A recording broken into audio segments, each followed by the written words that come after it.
Good evening everyone, कैसे हैं आप सब लोग।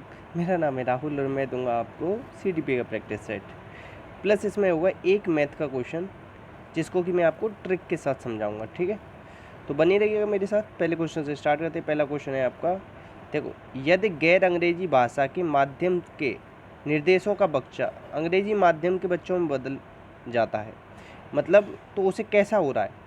मतलब पहले जो गैर अंग्रेजी माध्यम के निर्देशों का बच्चा अंग्रेजी माध्यम में बदल जाता है तो उसे सीखने कठिनाई का अनुभव होता है। कैसा होता है? कठिनाई होती है। देखो, आंसर आपको निकालना हो ना तो कितने से निकाल सकते हो? इतने से निकाल सकते हो। आपको ऊपर का कुछ भी पढ़ने की ज़रूरत नहीं है। अगर कठिनाई हो रही है तो आंसर होगा नकारात्मक। अगर कहते फ़ायदा हो रहा है तो आंसर होगा सकारात्मक। कहते कुछ भी नहीं हो रहा, कोई फ़र्क नहीं पड़ रहा, तो होता शून्य। आंसर क्या हो जाएगा? ए। ये सीखने के ना ट्रांसफ़र ऑफ लर्निंग है। ये ट्रांसफ़र ऑफ लर्निंग, ये पूछे जाते हैं, याद रखना। नेक्स्ट,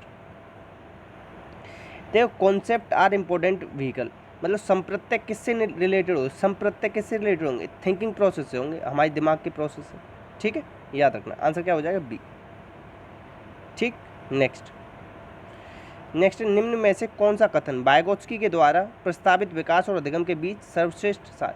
देखो, वाइगोत्स्की की कभी बात करते हैं ना तो सोशियो कल्चरल थ्योरी है इनकी, पहले तो ये याद रख लेना। दो चीज़ बताऊंगा, पहले लैंग्वेज आती है फिर थॉट आता है, पहले लर्निंग होती है फिर डेवलपमेंट होता है। ये दो कॉन्सेप्ट याद रख लो, आंसर बिल्कुल इसी में छुपा रहता है हमेशा। तो देखो, विकास प्रक्रिया अधिगम प्रक्रिया के पीछे रह जाती है। विकास मतलब डेवलपमेंट, किसके पीछे रह जाती है? अधिगम मतलब लर्निंग के। तो यही तो मैंने बताया कि पहले लर्निंग होगी फिर डेवलपमेंट होगा। तो ये इसका सारे आंसर है बी। ठीक है, मतलब मक्खन क्वेश्चन लगा लो, बहुत ज़्यादा रिपीट होता है क्वेश्चन, आंसर बी होगा। नेक्स्ट, देखो, वाइगोत्स्की और पियाजे के दृष्टिकोण में मुख्य अंतर क्या था? देखो, पियाजे कहाँ के थे? स्विट्जरलैंड के थे, ये याद रख लेना। ठीक है, और युंग जो आप पढ़ते हो ना, युंग, वो भी कहाँ के थे? वो भी स्विट्जरलैंड के थे, ये भी याद रखना। तो देखो, व्यवहारवादी में उनकी आलोचना करते हैं दोनों, ये भी और ये दोनों व्यवहारवादियों की आलोचना करते हैं। और व्यवहारवादी कौन है? वाटसन है। ठीक है, बच्चे के पालन पोषण का परिवेश उपलब्ध कराने की भूमिका देते हैं, ये दो सही बात है, दोनों भूमिका देते हैं परिवेश पर। भाषा और चिंतन में उनके दृष्टिकोण अलग हैं, बिल्कुल सही बात है। सबसे बड़ा अंतर क्या है? आंसर हो जाएगा सी। क्यों? देखो, पियाजे कहते हैं कि पहले थॉट आता है फिर लैंग्वेज आती है, वाइगोत्स्की कहते हैं पहले लैंग्वेज आती है फिर थॉट आता है, ये अंतर है। ठीक है, आंसर हो जाएगा सी, याद रखना। सक्रिय निर्माणकर्ता होते हैं, दोनों बात करते हैं। देखो, सोशल कंस्ट्रक्टिविस्ट होता है बच्चा, ये बात कहते हैं पियाजे। रेडिकल कंस्ट्रक्टिविस्ट होता है, ये बात कहते हैं सोशल कंस्ट्रक्टिविस्ट होता है, ये बात कहते हैं वाइगोत्स्की। रेडिकल कंस्ट्रक्टिविस्ट मतलब पियाजे। ठीक है, नेक्स्ट, पियाजे के अकॉर्डिंग किसी भी अनुमान लगाना कब आ जाता है? मतलब कि देखो क्या करेगा वो, अकॉर्डिंग टू पियाजे adolescents can predict about the variable that might affect the outcome. देखो वो क्या कहना चाह रहा है, देखो अनुमान लगाने वाली प्रकृति किस में प्रभावित करती है? वो इसको करती है कल्पना, हाइपोथेटिकल डिडक्टिव रीजनिंग आएगा इसका आंसर। ये चौथा, ये मैं बता दूं, थोड़ा सा एक्सप्लेन कर देता हूँ। जो चौथी अवस्था है ना आपकी, अमूर्त संक्रियात्मक अवस्था, जो 11 से 15 की उसमें आती है, एज में आती है, तब ये चीज़ें होती हैं। कौन सी? आंसर होगा डी। तब वो क्या करने लग जाता है? काल्पनिक निगमन तर्क करने लग जाता है। और देखो एक चीज़ याद रखना, पियाजे और ब्रूनर, इन दोनों में ना अंतर पूछा जाता है। तो ब्रूनर कहता है हम किसी भी अवस्था में, किसी भी आयु में कुछ भी सिखा सकते हैं, मगर पियाजे कहता है हम किसी भी अवस्था में कुछ भी नहीं सिखा सकते। सब कुछ क्या, ये चलेगा अकॉर्डिंग टू स्टेज, स्टेज के अकॉर्डिंग चलेगा। बच्चा जिस स्टेज में होगा उस स्टेज में वो सीखेगा। और एक चीज़ याद रखना, पियाजे ने विकास को, विकास कंटिन्यू प्रोसेस होता है, मगर पियाजे ने डिसकंटिन्यूअस माना है। लिख के आ जाए ना कि पियाजे के अकॉर्डिंग क्या है तो डिसकंटिन्यूअस करके आना। वैसे विकास क्या है आपका? कंटिन्यूअस प्रोसेस है। डायरेक्ट अगर किसी का नाम लेके पूछेगा तो उसके अकॉर्डिंग बताना पड़ेगा ना, उसकी क्या सोच। देखो सबकी अलग अलग सोच होती है, तो पियाजे की अलग सोच थी थोड़ा। ठीक है, नेक्स्ट, देखो सीखने की रचनात्मक दृष्टिकोण, ये किससे? देखो निष्क्रियता की बात करेगा नहीं, रचनावादी तो सबसे अच्छा होता है, क्रिएटिव है, खुद से क्रिएट करेगा। तो देखो सक्रिय आ गया ना, ये यहाँ पे मिल जाएगा आंसर आपको, आंसर सी। रचनात्मक जब भी दिख जाए ना तो आप ढूंढना सक्रियता कहाँ दिख रही है। ठीक है, खुद से करने की बात कहाँ दिख रही है, बच्चा कहाँ खुद से काम कर रहा है। नेक्स्ट, इसके फोल्डिंग अच्छा एक चीज़ याद रखना, देखो मचान लिख के आएगा, पाड़ लिख के आएगा, या इसके फोल्डिंग, ये तीन शब्द मिलेंगे। हिंदी में ये दो मिलेंगे, इंग्लिश में ये। इसके फोल्डिंग से एक चीज़ याद रखना कि हमेशा टेम्परेरी वर्ड मिलेगा आपको, अस्थाई। क्या मिलेगा? अस्थाई। आंसर हो जाएगा सी। इसके फोल्डिंग से और क्या क्वेश्चन आता है, इसके फोल्डिंग से आता है सबसे पहले किसने दिया इसके फोल्डिंग टर्म, तो ये दिया था ब्रूनर ने, और यूज किसने किया था, बायगोत्स्की ने। किसको, इसके फोल्डिंग को। ब्रूनर ने 3 स्टेज बताई थी, इनएक्टिव, आइकॉनिक, सिंबॉलिक, ठीक है, और इनकी किताब है रेलिवेंस ऑफ एजुकेशन, ये भी याद रखेंगे। आंसर सी होगा। नेक्स्ट, डैश बच्चों को बिना उसकी क्षमता और कमजोरियों के साथ एक कक्षा और समुदाय में लेकर, देखो बिना किसी टेंशन के, बिना किसी कमजोरी, बिना क्षमता के जो हम करते हैं ना, उसे समावेशी शिक्षा कहते हैं। सबको एक साथ पढ़ाओ, आंसर होगा सी। अब ये आपसे पूछ लेंगे समावेशी शिक्षा से पहले कौन सी शिक्षा चलती थी, तो वो इंटीग्रेटेड चलती थी। अब अंतर क्या है, समावेशी शिक्षा में बच्चा जो होगा ना, बच्चे की सारी जिम्मेदारियाँ किसको पूरी करनी है, जो स्कूल होगा, जो टीचर्स होंगे उन्हें। और पहले क्या था कि हम पढ़ा तो देंगे आपको सेम क्लास में, मगर बच्चा अपनी जिम्मेदारी खुद पूरी करेगा, मगर अब कौन करता है, स्कूल करता है। आंसर हो जाएगा सी। नेक्स्ट, अब देखो ये आपका एनसीएफ 2005 है। एनसीएफ कब कब आया है, 1975 में आया है, 88 में आया है, 2000 में आया है, और फिर ये आया आखिरी, सबसे आखिरी आया 2005 में। तो इसमें से कौन सा सत्य नहीं है, तो देखो सभी बच्चे स्वभाव से सीखने के लिए प्रेरित होते, सही बात है। सभी बच्चों को सीखने की क्षमता होती, सही बात है। बच्चे व्यक्तिगत स्तर पर एक तरीके से सीखते हैं, ये गलत बात है। बच्चों में क्या होती है, व्यक्तिगत भिन्नता होती है, तो वो सब अलग अलग तरीके से सीखते हैं। तो आंसर क्या हो जाएगा आपका, आंसर हो जाएगा सी, ठीक है, याद रखना। और एक चीज़ याद रखना, एनसीएफ 2005 किस पे काम करता है, निर्मितवाद पे काम करता है या रचनावादी दृष्टिकोण पे काम करता है, ठीक है। और एक चीज़ बताऊं, ये किससे निबंध पे आधारित है, सभ्यता एंड प्रगति निबंध पे आधारित है। ये किसका निबंध था, ये था आपका रविंद्रनाथ टैगोर का, ठीक है, याद रखना। यशपाल जी इसके अध्यक्ष थे, ठीक है। और शिक्षा बिना बोझ के, इस चीज़ पे जोर देता है। और किस चीज़ पे जोर देता है, शांति शिक्षा पे जोर देता है, ठीक है। नेक्स्ट है राष्ट्रीय पाठ्यचर्या रूपरेखा 2005 के अनुसार गणित शिक्षण का लक्ष्य क्या होना चाहिए, तार्किक ढंग, अमूर्त का निर्माण, ये सारे ही होने चाहिए। अच्छा याद रखना, इसमें ना 38 मेंबर थे, ठीक है, ये चीज़ और याद रख लेंगे आप। नेक्स्ट, अनुसंधान का कार्य क्या होता है, अनुसंधान, इसका कार्य होता है समस्या का समाधान करना, मौलिक प्रश्नों के उत्तर देना, उपयुक्त दोनों, तो दोनों हो गया। समस्या समाधान, देखो क्रियात्मक अनुसंधान होता है एक मौलिक अनुसंधान होता है, 2 तरीके होते हैं, और भी होते हैं, जैसे शैक्षणिक अनुसंधान होता है। तो इसका आंसर क्या हो जाएगा, उपयुक्त दोनों, सी हो जाएगा। नेक्स्ट, देखो शिक्षा अनुसंधान का उद्देश्य क्या होता है, नए तथ्यों को खोजना, सत्यों को स्थापित करना, या सिद्धांतों का प्रतिपादन करना। तो तीनों काम होते हैं शिक्षा अनुसंधान के, ठीक है, आंसर हो जाएगा डी। नेक्स्ट, जो क्रियात्मक अनुसंधान का उपयोग है, एक चीज़ याद रखना, क्रियात्मक अनुसंधान सबसे पहले जो प्रयोग किया था ना, वो कोलियर ने किया था। किसने, कोलियर ने, ठीक है। और सामाजिक क्षेत्र में किसने किया था, पता, कोर्टलेबिन ने किया था। किसने, कोर्टलेबिन। इसीलिए सामाजिक मनोविज्ञान के जनक कौन है, कोर्टलेबिन। और बी बराबर एफ पी इंटू ये किसका भी, कोर्टलेबिन का है। एक चीज़ और याद रखना, शिक्षा के क्षेत्र में पूछा जाता है, सबसे ज़्यादा क्वेश्चन आता है शिक्षा के क्षेत्र में किसने यूज किया, तो ये किया था स्टीफन एन कोरे ने। ये क्वेश्चन याद रख लें, स्टीफन एन कोरे वाला, और सबसे पहले प्रयोग किया था कोलियर ने, ये भी याद रखना।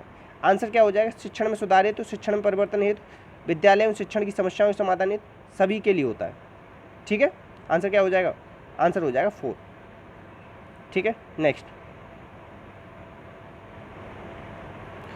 नेक्स्ट क्वेश्चन है आपका, क्रियात्मक अनुसंधान का महत्व किसमें नहीं है। तो देखो अवसर मिलता है इससे, शिक्षा को कार्य कुशलता का, शिक्षक को, सही बात है। समस्या के समाधान का आदर्श रूप, गलत बात है। समस्या के समाधान का सामान्य रूप होता है, ये कैसा होता है, सामान्य रूप प्रदर्शित करता है। तो आंसर क्या हो जाएगा, आंसर हो जाएगा सी। क्रियात्मक अनुसंधान कैसा रूप देता है समस्या के समाधान का, सामान्य रूप देता है, आदर्श नहीं देता, याद रखो। नेक्स्ट, निःशुल्क और अनिवार्य शिक्षा के अधिनियम 2009 के तहत राज्य सरकार को नियम बनाने की शक्ति किसमें, धारा 38 में। ये कब आया था, ये RT 2009 लागू हुआ था 1 अप्रैल 2010, ठीक है। राजस्थान और यूपी का मुझे याद है, इन दोनों में लागू हुआ था 2011 में। RT 2009 लागू करने वाला अपना देश बना था 135 में, और पहला देश था नॉर्वे। इतनी चीज़ें याद रख लेना, ठीक है। अच्छा, और चीज़ याद रख लेना, धारा 5 में दे रखा है TC से रिलेटेड प्रावधान, ठीक है। और एक चीज़ और याद रख लेना कि धारा 4 में दे रखा है कि बच्चों को आयु के अनुसार शिक्षा दो, जितनी आयु है उसके अकॉर्डिंग उसमें प्रवेश दे दो, ठीक है, क्लास में।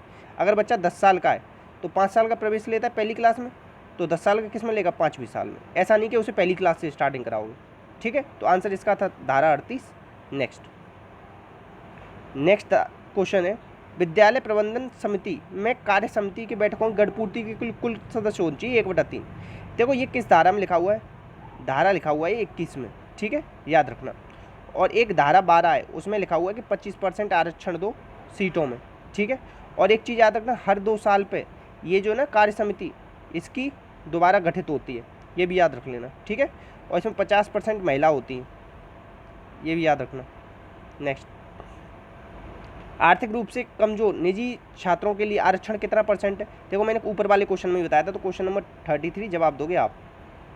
देखो 20% नहीं, 50% नहीं, अब बताना। नेक्स्ट, जब बालक कार्य करते समय उबने लगता है तो इसका मतलब है यांत्रिक रूप से हो रहा है, कार्य बार बार कर रहे हो ना, कोई भी कार्य आप बार बार करोगे तो बच्चा तो उब ही जाएगा।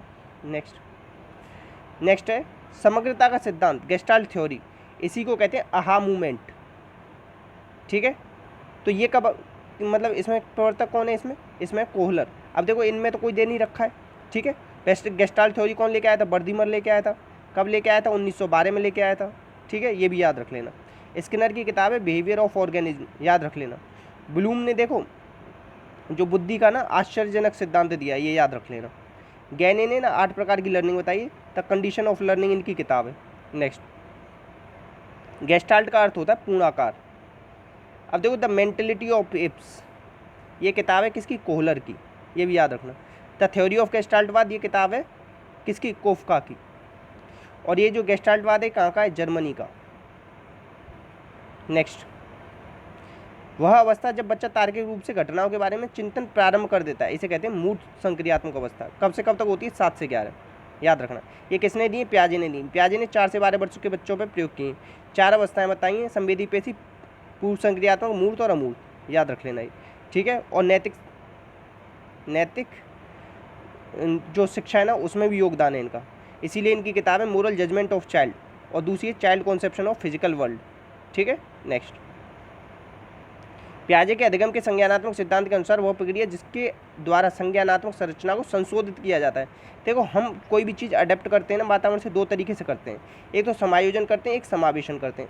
जब भी संशोधन की बात आ जाए तो समायोजन कर देना, और जैसे कि तैसा ही हम अपने दिमाग में डाल दे रहे हैं तो उसे समावेश कहते हैं, ठीक है। आंसर हो जाएगा बी। नेक्स्ट, गेस्टाल्टवाद के प्रवर्तक कौन है बताओ, तो ये है कोहलर, कोफका, बर्दीमर बताया था मैंने आपको, कौन बताया था, बर्दीमर, ठीक है। पावलव का पूरा नाम है इवान पेट्रोविच पावलव, 1904 में नोबेल मिला था, कुत्ते पर प्रयोग किया था। उद्दीपक सामान्यीकरण हो जाता है अब और अस्थायी होता है इनके में सीखना, ठीक है। हॉफमैन मशीन थी। फ्रायड ने मनोलैंगिक सिद्धांत, मनोविश्लेषण सिद्धांत, गत्यात्मक मनोविज्ञान, और क्या दिया बताओ, और इन्होंने दिया है असमान मनोविज्ञान के जनक हैं ये भी याद रखना, ठीक है। स्किनर ने चूहे पे प्रयोग किए और कबूतर पे प्रयोग किए। स्किनर ने देख चैनिंग शेपिंग इसका कॉन्सेप्ट दिया है, और स्किनर ने ऑपरेंट कंडीशनिंग, इंस्ट्रूमेंटल कंडीशनिंग, और क्या दिया बताओ, प्रोग्राम्ड लर्निंग, ठीक है।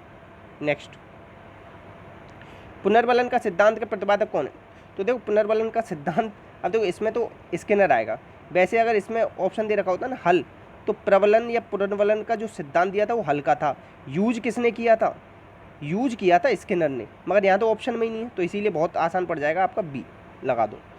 थॉर्नडाइक ने ना 1898 में मुख्य नियम दिए थे 3, कौन कौन से दिए थे, टैप से याद रखें, तत्परता, अभ्यास, प्रभाव, इस तरीके से याद कराया मैंने आपको, ठीक है। कोहलबर्ग ने क्या बताया, लेवल बताएं 3, स्टेज बताएंगे 6, ठीक है। और इनकी किताब है moral development of child, Kohlberg की। नेक्स्ट, यह विचार के विकास की किसी भी अवस्था में कुछ भी सिखाया जा सकता है, ये ब्रूनर ने कहा था, ये मैंने बता चुका हूँ आपको, ठीक है। और गैने ने 8 प्रकार की लर्निंग दी, सबसे पहले कौन सी, सिग्नल लर्निंग, ठीक है। और आखिरी में कौन सी है, CRPF, आखिरी में प्रॉब्लम लर्निंग, ठीक है, याद रखना। नेक्स्ट,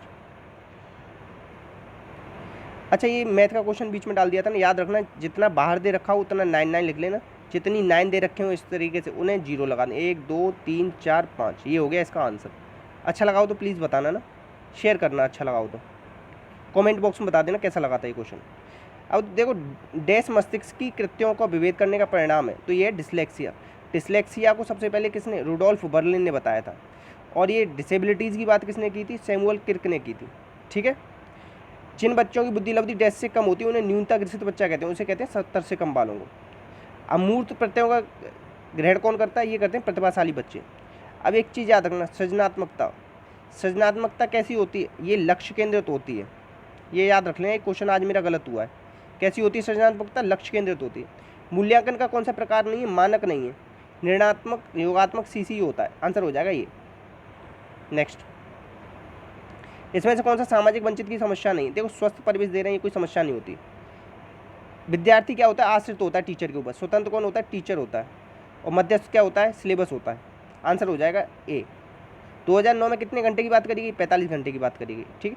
और इसी में एक आर्टिकल है, आर्टिकल 25, उसमें शिक्षक छात्र अनुपात की बात की गई है, ये भी याद रखना। और धारा 28 में बताया गया कि ट्यूशन नहीं पढ़ाएगा टीचर, ठीक है, याद रखना। एनसीएफ 2005 किस पे बल देता है? करके सीखने पे बल देता है। नेक्स्ट, वातावरण में बहुत सारी शक्तियाँ जो हमें प्रभावित करती हैं। रोशनी का है, बहुत ज़्यादा मक्खन क्वेश्चन लगा लेना, इंपॉर्टेंट बनेगा। नेक्स्ट, शारीरिक विकास के क्षेत्र ये सारे होते हैं। नई खोज और घूमने की प्रवृत्ति आती है उत्तर बाल्यावस्था। उत्तर बाल्यावस्था 6 से 12 वर्ष, ठीक है। थॉर्नडाइक का सिद्धांत है अनुरूप तत्वों का सिद्धांत, जिसे हम अधिगम अंतरण का अनुरूप को ही कहते हैं समरूप। समरूप कह लो या क्या कह लो, अनुरूप कह लो। वंशानुक्रम का कौन सा नियम नहीं है बताओ? अभिप्रेरणा कोई वंशानुक्रम से नहीं आती। आंसर हो जाएगा डी, ठीक है। थोड़ा सा फास्ट करा दिया है। डैश की अवस्था में बालक की दृष्टि और श्रवणेंद्रियां विकसित हो जाती है 8 से 9 वर्ष में। और देखो कभी भी किसका दिन, दिनांक, ये सब का कब आ जाती हैं बच्चों को पहचानना, ये सब भी आती है 9वें महीने में, ठीक है, याद रखना। संकेत अधिगम के अंतर्गत क्या आता है? मतलब पारस्परिक अनुकूलन, जो प्याजे वाला था ना वो आता है, ठीक है। नेक्स्ट, तो इतने क्वेश्चन थे, तो प्लीज़ शेयर कीजिएगा, जो क्वेश्चन पूछा उसका जवाब दीजिएगा। बताइए कैसी लगी थी आपको वीडियो। एक लाइक मेरे नाम पे अच्छी लगी हो तो एक शेयर, बस इतना सपोर्ट आपसे मांगूंगा। बाकी ना बहुत सारे क्वेश्चन कराता रहूँगा, जिससे कि आपकी अच्छी प्रैक्टिस होती रहे। इसी के साथ अपना का ध्यान रखना। जय हिंद, जय भारत।